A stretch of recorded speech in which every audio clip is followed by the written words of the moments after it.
어떤 집사님이 이렇게 제게 물었습니다. 목사님, 우리 집에 문제 많아요. 그래서 제가 그 집사님에게 이렇게 말했습니다. 우리 집에도 문제 많아요. 세상에 문제 없는 집이 있을까요? 문제 없는 부부가 있을까요? 문제가 많은 건 문제가 아닙니다. 뭐가 문제인 거 아니? 그 문제를 건강하게 풀 수 있는 능력이 없는 게 문제일 뿐입니다. 그러니까 어떻게 문제를 우리는 은혜롭게 풀어갈 수 있을까? 어떻게 우리의 가정들이 문제를 잘 풀 수 있는 행복한 가정, 복된 가정을 만들어갈 수 있을까? 아마도 이렇게 문제를 잘 풀 수 있는 행복한 가정을 가리켜서 아마 이용어로 말하면 명품 가정이라 그렇게 표현할 수 있을 거라 생각이 듭니다. 오늘 세 가지 말씀을 나누려고 합니다. 명품 가정이란 맨 처음부터 완벽하게 갖추고 시작하는 가정이 아니라 살아가면서 점점 더 좋아지는 가정을 명품 가정이라고 말한다. 정의가 마음에 드세요? 참된 행복은 맨 처음부터 갖출 거 다 갖추고 완벽하게 시작하는 가정이 진정으로 참된 행복한 가정일까? 그건 아닙니다. 그런 가정도 없고 있을 수도 없지만 설사 그렇게 결혼 초기부터 완벽하게 갖추고 시작한다 하더라도 그런 가정이 반드시 행복할 법이라고 하는 건 없는 거죠. 집도 있어야 되고 직장도 있어야 되고 남편 아내도 그럴듯한 얼굴도 조금 받쳐주고 또 인격도 남편이 아내를 품을 만큼 아주 너그러운 인품과 인격도 있어야 되지만 돈도 잘 벌어야 되고 아내는 뭐 등등등등 이런 조건들을 이야기하기 시작하면 과연 거기 조건에 다 들어갈 수 있는 사람은 몇 명이나 되겠느냐 하는 거죠. 뭐 없습니다. 거의요. 마음에 드는 사람 어떻게 그렇게 쉽게 만날 수 있겠어요. 나는 마음에 들어도 그 사람이 나를 마음에 안 들어 할 수 있는 거니까요. 둘이 마음에 딱 든다는 건 쉽지 않습니다. 또 그렇게 마음에 완벽하게 집도 뭐도 다 완벽하게 갖춘 집안이 아까도 말씀드린 것처럼 정말 행복한 인생을 살아갈까? 우리는 주변에서 뉴스 보도를 통해서 연예인들의 결혼 얼마나 완벽해 보입니까? 생기기도 잘생기고요. 돈도 많고요. 정치인들, 유력한 정치인들과 재벌들의 결혼 완벽한 것 같죠. 그런데 그 뒤에 들려오는 소식들은 어떻습니까? 몇 년 못 가더라고요. 왜? 연예인들은 그렇게 결혼을 능력이 있긴 있어요. 뭐 10번도 하고 뭐 그러는 거 보면 그게 다 행복하지 않아서 그런 것 아닐까 하는 생각해 봅니다. 자, 참된 행복이란 완벽하게 다 갖추고 시작하는 가정, 그런 가정이 아니라 모자라지만 부족하지만 그 모자라고 부족한 것을 서로 하루 살고 이틀 살면서 조금씩 함께 채워가는 가정이 행복한 가정이다. 저 뒤에 우리 집사람이 앉아있지만 사실 이런 얘기할 때마다 굉장히 화를 내요. 저희 부부는 신혼여행을 안 갔습니다. 안 갔다니까요. 별로 안 놀라시네요. 뭐 가난해서도 못 간 것도 있지만 사실 결혼식 끝나고 우리 어머님이 신혼여행 갔다 와라 그리고 돈도 조금 주셨어요. 근데 우리 집사람하고 둘이 의논을 하다가 에이, 가난한 집안이 신혼여행이나 뭐 갔다가 오면 뭐 하겠냐, 살림도구로 쓰자 그러고 안 갔다니까요. 그런데 남자하고 여자는 좀 다르더라고요. 여자는 추억을 먹고 사는 사람들 아니에요. 그러니까 신혼여행도 못 갔다 온 자기에 대하여 얼마나 낙심이 되고 이해를 하면서 당신도 동의를 했으면서도 굉장히 섭섭해 하더라고요. 그렇게 저의 결혼을 시작했습니다. 40년을 훌쩍 넘어 같이 살면서 지금까지 저도 이런 생각을 했던 적도 있었어요. 야, 이제 우리 집사람하고 정말 비행기 한 번도 못 타는가 그런 생각. 예전에는 비행기 탄다는 게 이렇게 쉬웠나요? 뭐 어디 제주도 한번 비행기 타는 것도 쉽지 않았으니까 아마 못 탈 것 같다 그런 생각이 한쪽 구석에 들었는데 지난 40년 이상 살다가 보니까 비행기 정말 는덜머리 나게 많이 탔습니다. 우리 집사람하고도 우리 하나님께서 은혜를 베풀어 주셔서 물론 목사님들과 간 거지만 북구 유럽 안 가본 데가 별로 없고요. 이스라엘도 대여섯 번 갔고요. 미국은 거기서 유학을 했으니까 돌아다녔고요. 그렇게 해서 생각해 보면, 자, 초라하게 정말 신혼여행도 못 갔지만 하나님이 40여 년 동안 우리 부부에게 부어주신 축복이 얼마나 컸을까. 요즘도 가만히 생각해 보면 우리가 잘난 게 하나도 없는데도 하나님이 이렇게 부어주신 축복을 생각해 보면 이게 은혜죠. 그러니까 저는 요즘도 이런 생각이 듭니다. 오늘 죽어도 괜찮아. 오늘 죽어도 괜찮아. 근데 우리 집사람들 그렇습니다. 저는 나보다 3살 나리니까 3년 뒤에 죽어. 나 뒤 다 해놓고. 그런데 얼마 전까지만 해도 3년 뒤에 죽겠다 그랬어요. 근데 요즘에는 그렇게는 안 되겠대요. 1년 뒤에 죽겠대요. 그러더니 아이고 1년도 안 되겠대. 가능하면 같이 죽으면 좋겠다. 그런 생각도 합니다. 이만하면 잘 산 거죠. 행복한 가정입니다. 완벽하게 시작했다고 완벽한 가정을 만들어가는 건 아니다. 우리 머릿속에 기억해야 합니다. 당신은 완벽하지 못한 남편이고 그리고 상대방의 약점과 모자람을 자꾸 비평하고 그러면서 섭섭해하고 억울해하고 그렇게 하면서 사는 삶, 가정을 얼마나 피폐하게 만들어가는지 모릅니다. 요한복음 2장에 보면 예수님께서 생애 최초의 기적을 행하신 장소가 있습니다. 여러분 아시는 것처럼 바로 결혼식장이었죠. 결혼식장에서 포도주가 모자랐습니다. 그래서 물로 포도주를 만들어 내십니다. 종들에게 이거 나눠주라 그랬더니 연회장이 이런 고백을 합니다. 야, 딴 집에 가니까 맨 처음에는 좋은 술 내주고 술이 취한다면 형편없는 술을 내더니 이 집은 어떻게 나중에 갈수록 더 점점 좋아지는 술을 내놓느냐. 그리고 감탄을 하죠. 저는 그 결혼식장에서의 메시지가 우리에게 굉장히 중요한 메시지라고 생각합니다. 오늘이 좋은 가정이 아니고요. 살면 살수록 점점 더 좋아지는 가정. 살면 살수록 점점 더 아내가 너무 사랑스럽고 너무 고맙고 남편이 너무 감사하고 그런 가정과 그런 부부가 되실 수 있게 되기를 축원합니다. 다시 한번 확인합니다. 세상에 완벽한 가정 없습니다. 문제 없는 가정도 없습니다. 완벽한 남편도 없고 완벽한 아내도 없습니다. 그런데 놀라운 것은 아브라함의 가문, 아브라함도 역시 마찬가지입니다. 조금 후에 얘기하겠지만 아브라함도 완벽한 남편 아니었습니다. 사례도 완벽한 부인이 아니었습니다. 문제투성이의 부부였습니다. 그럼에도 불구하고 그들을 하나님께서는 열국의 아비로, 열국의 어미로 세우셨습니다. 이번 명품 가족 캠프에 오신 여러분들이 열국의 아비요, 열국의 어미가 되시고 여러분들의 가정들이 참으로 이 시대에 정말 하나님의 마음껏 들어쓰시는 믿음의 엄청난 가문이 다 되실 수 있기를 축원합니다. 명품 가정을 만드는데 기억해야 할 두 번째 교훈이 있습니다. 그것은 하나님만 의지하는 가정입니다. 하나님만 의지하는 가정.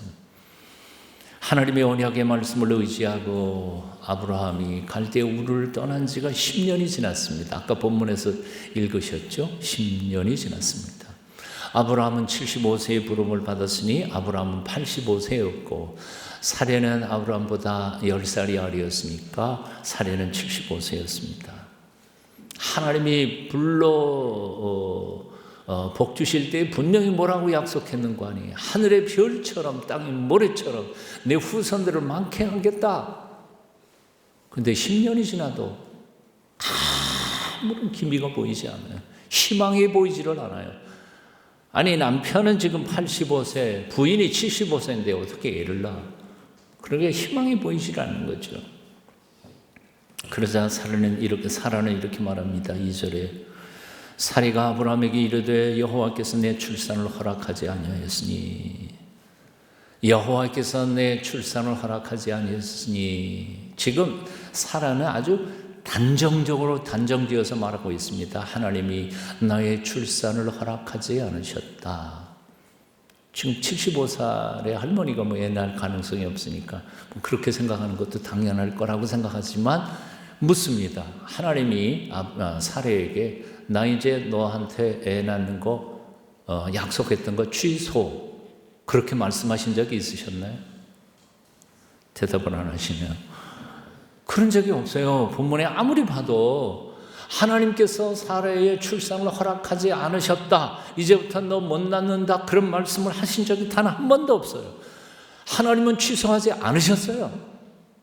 그럼 취소하지 않으셨으면 아직도 그 약속은 유효한 거지요. 그러나 사례는 단정적으로 말했어요. 하나님이 나 출산을 허락하지 않으셨다. 이유가 뭘까요? 이유는 간단합니다. 자기 몸을 보면서 상식적으로, 생리학적으로, 의학적으로 75세 할머니까 어떻게 애를 낳나? 이건 못 낳아. 그러니까 하나님이 출산 허락하지 않으신 게 분명해. 그리고 스스로 틀렸다고 단정한 것입니다. 여기 사례에 두 가지 실수가 있습니다. 첫째, 하나님의 뜻을 제 맘대로 단정했습니다. 응답이 늦는다고 해서 하나님의 약속이 취소된 것이 아닌데 제 맘대로 단정을 해서 하나님은 내 출산을 허락하지 않으신다고 잘라서 결단한 거죠. 하지만 하나님은 결코 당신의 약속을 취소하신 적이 없으셨습니다. 하나님은 한 번도 약속하신 것을 수천 년이 지나도, 한 번 약속하신 것은 수천 년이 지나도 반드시 지키시는 하나님이십니다. 믿으십니까? 민수기 23장 19절입니다. 하나님은 인생이 아니시니 시건치 않으시고, 식언이라는 단어가 참 재미있어요. 먹을 식자, 말씀 원자, 자기가 말한 거 자기가 먹어버리는 거예요. 슬쩍 모른 척하고. 하나님은 인생이 아니시기 때문에 시건치 않으십니다. 자기 약속을 그냥 먹어버리지 않으십니다. 인자가 아니시니 후회가 없으시도다. 당신이 약속해놓고 나 이거 잘못했네, 후회하지 않으십니다. 어찌 그 말씀하신 바를 행하지 않으시며 하신 말씀을 실행치 않으시려. 사례에게 약속한 거 하나님 취소하신 적 없으십니다. 그런데 일방적으로 취소하셨나 보다, 단정진 거죠. 사례의 두 번째 잘못이 있습니다. 하나님의 전능하심을 믿지 못했다는 것이죠. 바로 이게 가장 큰 잘못이죠. 왜 사례가 하나님이 아마도 약속을 취소하신 것 같다고 생각했을까? 이유는 간단한 거죠. 이제 자기 늙은 몸을 들여다보면서 나는 더 이상 가능성이 없다고 생각했기 때문이었습니다. 이 늙은 몸으로는 절대로 아들을 낳을 수 없다고 생각한 겁니다. 하지만 생각해 보십시오. 20대, 30대 젊은 여자에게는 아들을 낳을 수 있지만 80대 할머니 아기를 낳을 수 없다는 생각은 믿음이 없어도 누구나 할 수 있는 상식적인 이야기입니다. 그렇죠? 당연한 겁니다. 당연한 거예요. 모든 사람 다. 하지만 전능하신 하나님을 믿는 사람이라면 상식적으로는 불가능한 거지만 하나님이 허락하신다면 된다고 믿어야 하는 거 아닌가요? 그렇잖아요. 제가 아는 어느 목사님은 18년 만에 아기 낳았어요. 결혼한 지 18년 만에. 여러분도 잘 아시는 분의 이름만 들면 하나님 그러실 수도 있어요. 아이고 18년 지났는데 무슨 애를 낳겠나. 아니요, 낳을 수 있어요. 상식적으로 가능하면 믿고 상식적으로 불가능하면 못 믿는다면 도대체 우리의 믿음이 무슨 소용이 있겠습니까? 그런데도 너무 많은 그리스도인들이 상식적으로 하나님을 믿고 있습니다. 자신의 머리로 이해가 되면 믿고 이해 안 되면 못 믿는 것, 이건 믿음이 아닙니다. 이것은 하나님보다 자신의 이성과 합리적 사고를 믿는 것입니다. 사라는 하나님을 믿는다고 했지만 실상은 온전히 하나님을 믿은 것은 아니었습니다. 오늘 이 아침 질문해 봅니다. 여러분은 정말 하나님의 전능하심을 믿으십니까? 물론 항상 그렇게 기적을 행하시는 하나님 아니에요. 당신이 만들어 놓은 자연 법칙 속에서 하나님은 당신 일하시다만 때로는 당신이 만드신 자연 법칙을 때로는 필요할 때는 거스를 수도 있는 거예요. 그래서 사실은 이걸 가리켜서 closed system, 폐쇄적 시스템, 체계냐 아니면 오픈 시스템이냐, 이거에 대한 토론들이 많지만 우리 믿음은 바로 오픈 시스템이에요. 한 번 딱 정해진 거는 절대로 바뀌지 않는다. 아니요. 바뀔 때도 많아요. 여러분, 오늘 아침 여러분의 믿음을 재확인하실 수 있기를 바랍니다. 상식이 아니라 전능하신 하나님을 온전히 믿으십시오. 그 믿음 위에 가정을 세워가십시오. 사랑은 하나님의 능력을 믿지 못해서 그 믿음이 식어가고 있었습니다. 자, 그런데요, 생각해봐요.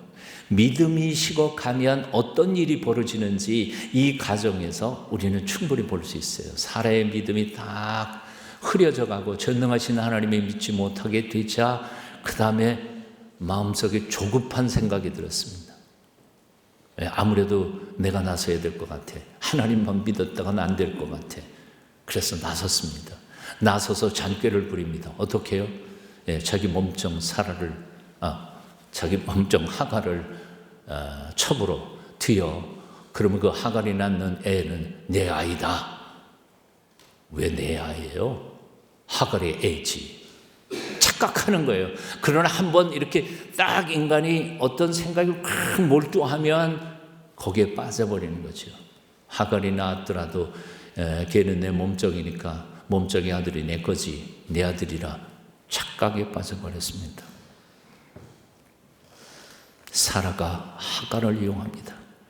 그런데 어떤 일이 생깁니까? 첫째, 몸종 하갈이 아브라함의 아들 이스마엘을 낳자마자 자기 여주인에 있는 사라를 멸시하기 시작합니다.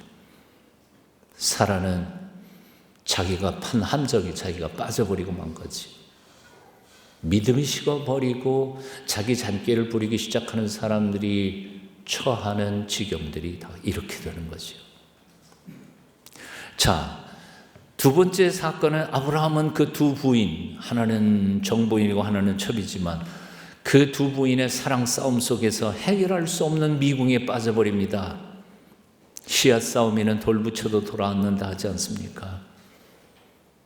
믿음의 조상 열국의 아비 아브라함도 참 고민 많이 했을 것 같아요. 정부인하고 첩 사이에서 어떻게 해야 할지 모릅니다. 자, 나중에 약속의 아들 이삭과 인간의 술수로 태어난 이스마엘 사이에는 엄청난 문제가 일어납니다. 이것은 단순히 아브라함과 사라의 문제가 아니라 그 후손들인 이스라엘과 블레셋 사이의 역사적 갈등을 시작하게 된 겁니다. 며칠 전도 이스라엘이 지금 전쟁 터지는 문제 때문에 지금 난리 났더라고요. 그게 지금 바로 아브라함 이때의 사라의 잘못된 결정으로부터 시작한 거지. 아마 주님 오실 때까지 이스라엘과 블레셋 이 문제는 해결될 것 같지 않습니다. 행복한 가정을 만들기를 원하십니까? 정말 하나님의 다스리는 평강의 가정을 만들기를 원하십니까? 하나님만 온전히 신뢰하십시오. 잔꾀로 아무래도 이건 안 될 것 같아, 내가 나서야 돼, 엉뚱한 짓거리를 벌리다 보면 분명히 문제를 생기게 됩니다. 조금 늦는 것 같아도 끝까지 참고 기다리십시오. 서두르지 마십시오. 주님께서 반드시 도와주실 줄로 믿습니다. 미국 동부 기독교 명문가에서 자란 한 아들이 대학생이 되었을 때 무신론에 빠져버렸습니다. 그 부모님은 엄청나게 신앙이 좋은 가문이었는데 마침 남북전쟁이 터졌습니다. 사람들이, 젊은이들이 군인으로 징발되어 나가기 시작했습니다. 그 부모는 정치적인 그리고 재력이 있는 부모이기 때문에 얼마든지 그 당시에 귀족 집안들이 그랬던 것처럼 자기 아들의 병력을 면제시킬 수 있는 능력이 있었음에도 불구하고 아들의 장례를 하나님께 맡겨버립니다. 군대에 징발돼서 갔는데 충분히 사령관들이라는 사람 줄대가지고 좋은 자리로 보낼 수 있었지만 그것조차도 주님의 뜻에 맡겨버리고 기도만 합니다. 인간적인 술수를 포기해버렸습니다. 그래서 이 아들은 누구의 아들인지 모르니까요. 그냥 끌려가다가 마침내 아틀란타의 최전방 전선으로 배치돼서 치열한 전투 속에서 엄청나게 부상을 당합니다. 그 소식을 들은 부모는 다시 지금이라도 손 써서 후방으로 빼서 병원에서 치료를 할 수 있었지만 그것조차도 그냥 맡겨놓습니다. 그리고 금식 기도하면서 아들의 앞날을 하나님의 전능하신 손에 온전히 맡겨드립니다. 부모의 간절한 금식 기도에도 불구하고 아들의 병세는 점점 악화되다가 야전병원에서 결국 죽음의 문턱에 이르게 됩니다. 그러자 이 아들은 이제 죽는구나. 그 마지막 순간에 빌어서 군목 목사님을 부릅니다. 목사님, 저는 어렸을 때 교회 나갔고 우리 부모님 간절한 기도 속에서 이렇게 성숙했지만 그러나 하나님을 믿을 수가 없었습니다. 그래서 하나님을 떠났습니다. 하지만 이제 죽을 텐데 죽기 전에 부모님이 믿었던 그 믿음이라도 회복하고 싶습니다. 하나님에 대하여 가르쳐 주십시오. 기도해 주십시오. 병상에서 그는 비로소 간절한 군목 목사님의 기도와 말씀을 통해서 하나님을 만납니다. 만난 후에 기뻐하면서 죽어도 좋다고 생각하지만 만일 하나님께서 한 번 더 기회를 주시면 내 평생 하나님의 영광만을 위해서 살겠습니다 하고 결심하는데 그 순간 기적적으로 건강을 회복해서 그는 다시 제대하고 돌아오게 됩니다. 그가 바로 필라델피아의 템플 대학 그리고 템플 베프티스트 처치 세계의 종합병원을 세웠던 유명한 러셀 콘웰이라고 하는 사람입니다. 하나님은 기도하는 부모의 자식을 그냥 내버려 둘 리 없습니다. 내 손길보다는 하나님의 전능하신 능력의 손이 내 자식을 바른 길로 인도해 주실 것이라고 생각하며 정말 신실한 믿음의 본을 보이는 부모님들이 다 될 때 여러분 가정과 여러분의 자녀가 잘 될 줄로 믿습니다. 세 번째 말씀입니다. 늦게라도 실수했지만 늦게라도 하나님을 바라보는 가정이 바로 명품 가정입니다. 후회 없는 가정, 명품 가정을 만드는 세 번째 가르침은 늦게라도 잘못을 시인하고 고치는 것입니다. 여러분, 세상에 잘못 안 하는 사람 없습니다. 실수 안 하는 사람이 있나요? 정말 죽을 만큼의 커다란 실수를 하는 사람도 참 많습니다. 이런 점에서 위대한 사람이란 실수를 하나도 안 하는 사람이 아니라 실수했을 때 그것을 깨닫고 고치는 사람입니다. 고치는 사람. 자식들을 너무 호되게 꾸짖을 필요가 없습니다. 실수했을 때 그것을 깨닫고 고치려고 하는 사람으로 만들 때 아마 그 아이는 잘 될 거라고 생각합니다. 오늘 본문 말씀을 좀 더 세밀히 들어가 보겠습니다. 아브라함과 사라 누가 더 잘못했는지 더 잘했는지 우리는 판가름할 수 없을 만큼 둘 다 몽땅 다 잘못했습니다. 너무너무 실수가 많습니다. 사라가 아들을 기다리다가 기다릴 수 없는 조급한 마음으로 인간적인 생각으로 몸종을 이렇게 뒤로 밀자 아브라함은 깊이 생각하지도 않습니다. 우리 좀 더 기다려보자. 하나님 살아계시잖아. 적어도 한 사람이 잘못 생각하면 한 사람은 바른 생각해야 될 거 아니에요. 그런데 아브라함도 그냥 깊이 생각하지도 않고 자기도 동의합니다. 마누라 하나 더 생기니까 좋아했을지도 모르죠. 오늘 2절 말씀입니다. 사레가 아브라함에게 이르되 여호와께서 내 출산을 허락하지 아니하셨으니 원하건대 내 여종에게 들어가라. 내가 혹 그로 말미암아 자녀를 얻을까 하노라 하며 뭐라고요? 그 다음에 아브라함의 사레의 말을 들으니라. 그냥 들어요. 비판 의식 없이. 아내가 잘못 충고하면 안 돼 하고 거절할 수 있는 게 남편입니다. 그런데 그대로 말을 들었습니다. 누구 잘못입니까? 물론 사례의 잘못이 크지만 그러나 가장이라는 사람이 잘못된 믿음의 길 가지 않는 그 결단이 되어요. 아무런 비판 의식도 없이 그냥 동의하고 같이 참여한 거. 그 문제입니다. 사실 남자들은요 강한 것 같지만 그렇게 강하지 못하거든요. 아담 할아버지도 마찬가지예요. 하와 할머니가 그냥 갔다 하니까 그냥 먹어버려요. 망할 줄 알면서, 죽을 줄 알면서. 저도 그렇죠, 뭐. 자, 문제가 잘못되니까 사라가 자기 잘못은 생각하지 않고 남편만 아주 틀어 잡습니다. 5절 말씀 읽어볼까요? 같이 읽어요. 시작. 사리가 아브라함에게 이르되 내가 받는 모욕은 당신이 받아야 옳도다.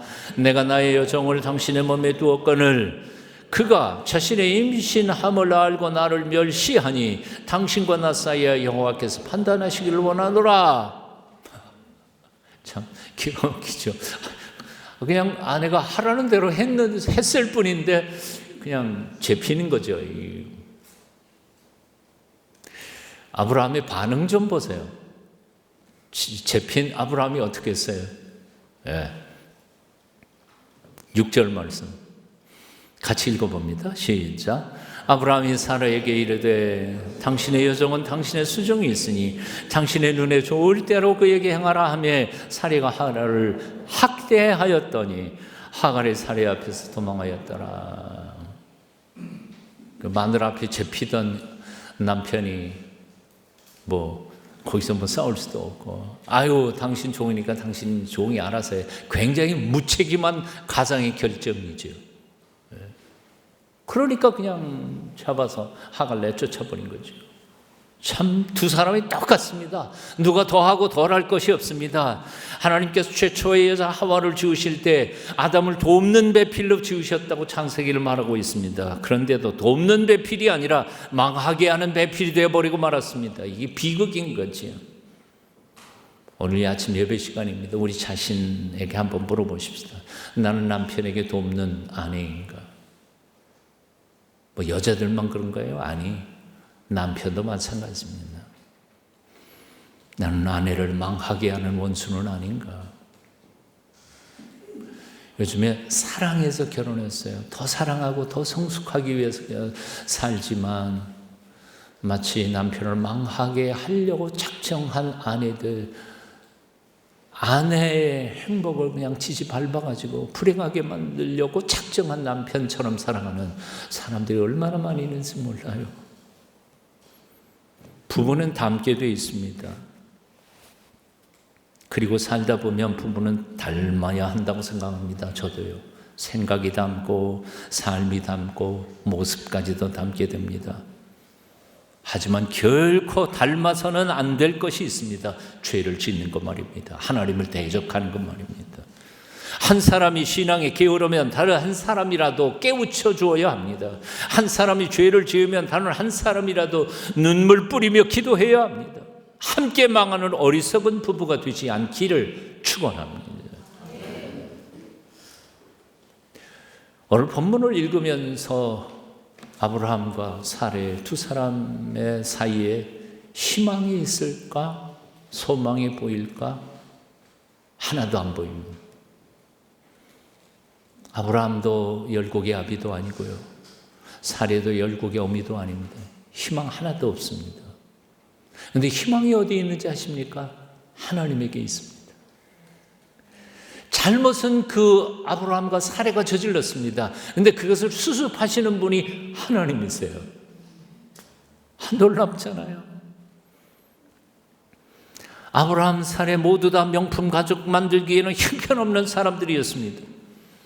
그런데 그들의 가정을 명품으로 만드신 분이 바로 하나님이십니다. 오늘 본문을 보면 하나님은 그 도망친 몸종 하갈과 그 아들을 불쌍히 여기셔서 샘을 던져주십니다. 그의 생명을 살리실 뿐만 아니라 그 후손까지도 복을 주십니다. 인간의 실수, 믿는다는 사람들이 저질러 놓은 그 불신앙의 열매인 이스마엘까지도 하나님을 불쌍히 여기셔서 그와 그 후손들을 축복하셨습니다. 하나님의 인자하심에 풍성하심, 아브라함, 사레의 실수까지도 모두 합해서 가장 좋은 결과를 만들어 가시는 하나님. 하나님은 우리가 저질러 놓은 문제들을 쫓아다니며 해결해 주시는 좋으신 하나님, 참 좋으신 하나님.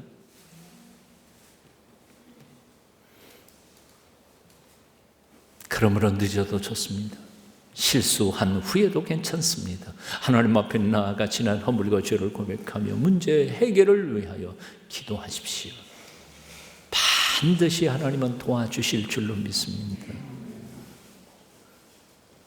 오늘 또 이번 명품 가족 캠프 진행이 되는 동안 무엇보다도 무슨 행복한 가정 만드는 스킬 이런 거 말고 무엇보다도 두 분이 하나님 앞에 엎드려 기도하며 성령님의 이끄심을 통하여 고쳐야 할 거, 회개해야 할 거 기도하면서 하나님의 치유함을 받는 이번 기회가 다 되실 수 있기를 축원합니다. 기도하겠습니다. 태초의 아담과 하와를 짝지어 최초의 가정을 세우시고 축복하신 우리 하나님, 우리들의 가정에, 우리들의 구체적인 삶에 맨 처음 계획하셨던 그 놀라운 은혜와 복이 넘치도록 우리를 도와주시옵소서. 예수님 이름으로 기도합니다.